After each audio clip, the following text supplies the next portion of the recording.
Andijon Asakadan kelyaptilar. Bekordan bekorga oblastdan kelmaysizlar.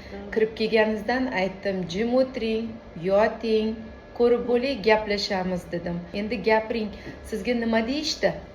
Men genetikaga 4 xil nimaga topshirar ekanu, shuni qaysidir bittasi pastroq chiqdi. Borsam, menga unaqa burun suvaklari nimalarini ko'rsatib bermadi-da. Keyin o'zim internetda ko'rsam, burun suvagi bo'lmaydi ekan u.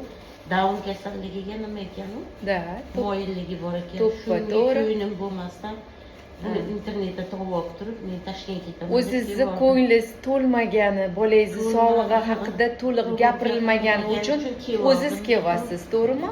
Xavotir olmasangiz bo'ladi. Burun suyaklarini ko'rsataman. Ko'ryapsizmi ekranda? Burun suyaklari normada, me'yorida, xavotirga o'rin yo'q.